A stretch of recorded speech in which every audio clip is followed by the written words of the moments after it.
family of racers, but I grew up spectating and going to races all the time.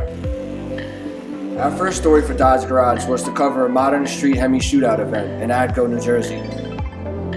Our job was to find out the history of how the event got started and how it's grown into what it is today. The Hemi Shootout is a Gen 3 Hemi only racing series. That means if you have a Gen 3 Hemi in your vehicle, you qualify to race. I always wanted to get into drag racing, but I never knew how to get started. I was honestly always nervous about looking stupid, being slow, or just not knowing what to do. Fast forward 8 months from our first story with Dodge Garage, we found ourselves covering another Hemi Shootout event. This time it was in Detroit, and the job was to show how, despite the COVID-19 pandemic, the Modern Street Hemi Shootout kept on going. After spectating this event, I decided it would be my last time. I was a spectator at least, because next time I was definitely going to be driving. My name is Matt Green, and this is how I got started in drag racing.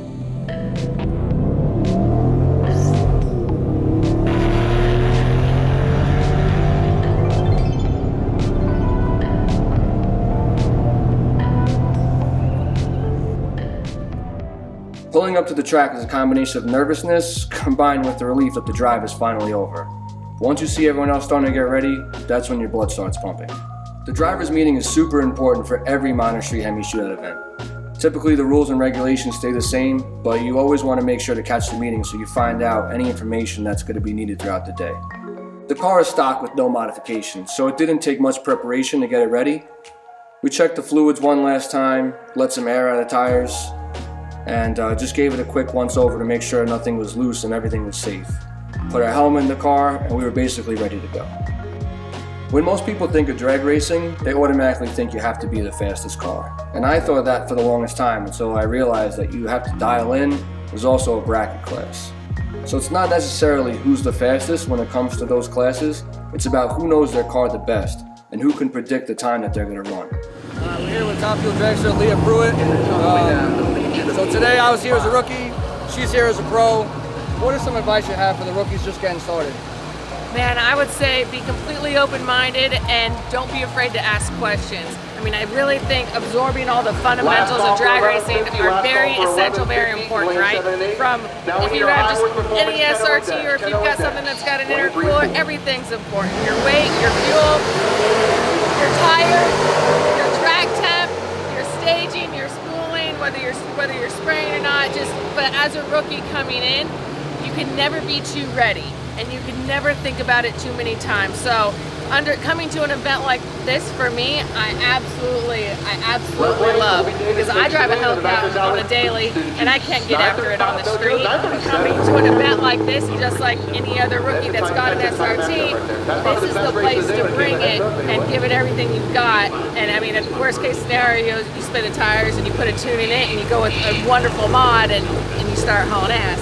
So one of the things is today we came with an entry-level car, kind of getting the most out of it that we can stock. What are some things you suggest as you move up that you don't want to outdo yourself or go past your abilities? Sure, or your pocketbook, probably that's too, that's right? a big thing too. I mean, we came here with a $10,000, 06 SRT Charger. One of the things we wanted to show is you don't have to come here with a $90,000 brand new Demon. You can start from the bottom. No one's going to make fun of you. You bring what you got, you run what you brung, and just make the best of it. I mean, I would start with the tune. So, I mean, whether you go down the Holly route, or Diablo, which is in Holly, or HP, or Gearhead Scrap, starting there and learning your car and how to work with it in different areas, big, and understanding those fundamentals. For me personally, I have a Hellraiser small pulley on the Hellcat that I've been working with, so it's about where do you want more power. I mean, do you want tire mods? Are you looking, you don't like the 20-inch look, and you want to be out here, you want to run 275. What is it that you want to do? But I'd start with tires, I'd start with a smaller pulley, and really think about safety. You know, what is it that you're trying to do here? But start small, think big, and I would say perfect your craft first. Don't go just trying to go fast. Be good at the speed that you're at right now, and then start creeping in. And there's a plethora of ways to hop up your car, and that's at mopar.com. And you can be able to get basically everything that you want to do to be able to get your hot rod to take it to that next level. After the driver's meeting, you have about an hour of practice runs before qualifying starts. Being in the rookie class, qualifying isn't too important because it doesn't really matter the times that you run. Just gives you a little bit more practice runs to make sure that you dial in the best time possible.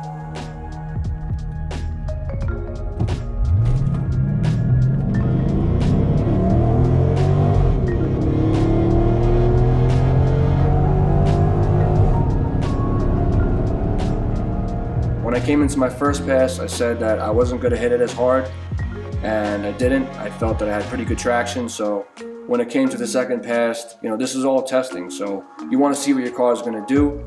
So I decided I was going to stomp it again, and I was going to see if I was going to do any better than I did my first pass. When I got to the start line, I just punched it. I gave it everything I could, and it didn't break traction, so it was great. And I ended up getting into the 13s a lot sooner than I thought it would. I got a 13.8 on my second pass, and that was one of my main goals for the day, so I was happy to get that early on. Once I was done with that, now I was trying to get my car dialed in.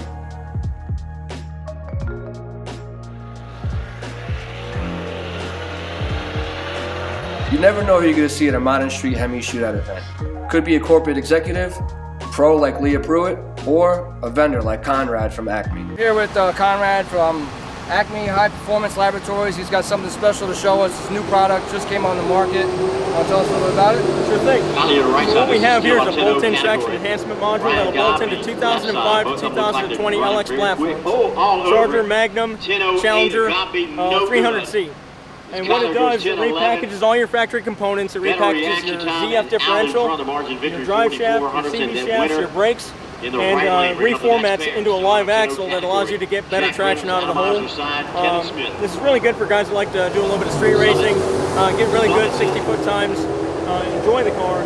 So depending on how much engine torque you have, that dictates how much force this tire is going to press into the ground. The higher the tire loading, the better the traction, the faster the 60-foot time, the faster the car. And so right now, we get to enjoy all the benefits of the traction enhancement module. We enjoy girdling of the differential. Typically what would normally be a $750 differential is now good through 1,000 horsepower. Wheel hop is eliminated. Use all your factory ABS and wheel speed sensors. Acme Traction Enhancement Module is available right now for purchase, $6,500 base price.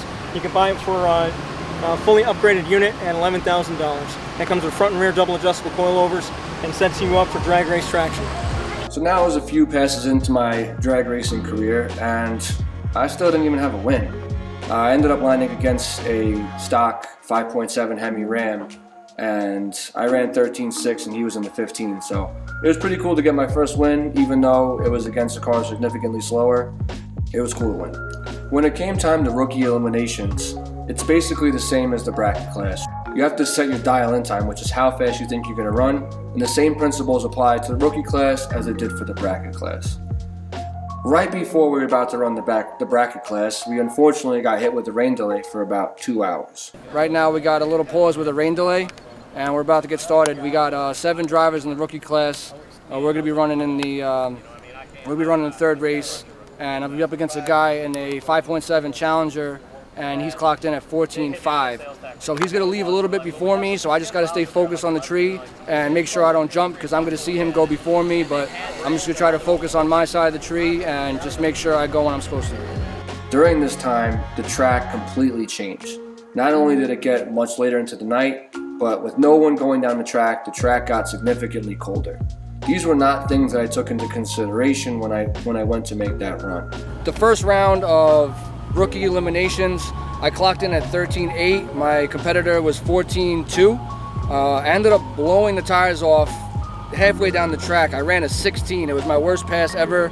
But fortunately for my side, my guy ran a 14.1. So he ran too fast, so I got the win. It wasn't the win we wanted, but a win's a win. For our semi-final pass, we stayed clocked in at a 13.8. I didn't want to change the time because I figured I'd be running slower than I used to, because I wasn't going to be going as hard. Especially since the track was a lot colder, it was a lot later in the day, and the pass before I blew the tires off. This pass I was going to try and be conservative and not hit it too hard off the line. Unfortunately, I ended up running too fast, just like my competitor in the previous pass. I ran a 13.6 when I was clocked in at a 13.8. with what happened before, where the track got shut down because of the rain. Then we come back, and to me, it felt like a completely different track. Absolutely. So that's basically like all your data's out the window, or where do you go from that point when you've had such a major change to where everything that you've been working on may not be as effective as it would have been before? A big part of that comes from track time, being at different tracks at different times. But you're right. You said it felt different because it was different. The track cooled off with the rain. Yeah, I blew the tires down the whole track. Right. I put a nice smoke show on. Exactly. I'm sure it makes a good video. Yeah. But the thing is, when it rains, it cools down, so the prep gets hard. You know, it's not like sticky anymore. And when the prep gets hard, especially with you running on a street tire, a hard tire, that's going to spin. So we have to take that into account too when we go down. Now, fortunately, after the rain, by the time we got back in the lanes, it had warmed back up outside again. The track temp was back up. And how you cope with that is, like I said, knowing what your car does on different prep. Buy a cheap $20 laser temperature gun at Harbor Freight. Go out there and point it at the track and say, okay, that's a good temperature. You know, that track's 130 degrees, 120 degrees. Like, I'm happy with that. That'll be a sticky track. Where you point that it's only 90 degrees, you know it's going to be a hard track. And at that point, you have to adjust, whether it's letting more air out the tires, pulling some timing out down low so it doesn't smoke the tires when you come out, turning the two-step down, turning your launch pressure down, just get babying it out cold, nice and easy, and then laying the power down once you know you're far enough out with the track. So at the end of the day, we did everything we set out to do. We got a couple good friends together, loaded up the car, drove from New York to Virginia, and spent the day racing with a whole bunch of crazy Gen 3 Hemi owners. You know, we did the test and tune. We only got one passing for being there for like 3 or 4 hours. We spent the day at the Hemi Shootout and we got in 8 passes.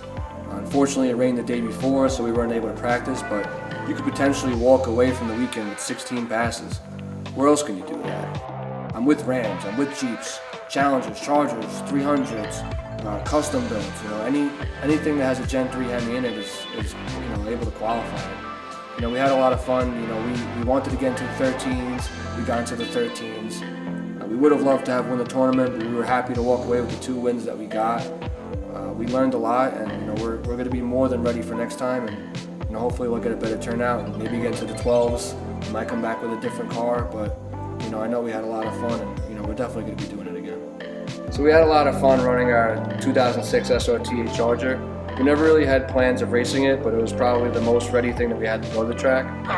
Next time we go, we'll be bringing this fussy baby, and also hopefully bringing our SRT 300.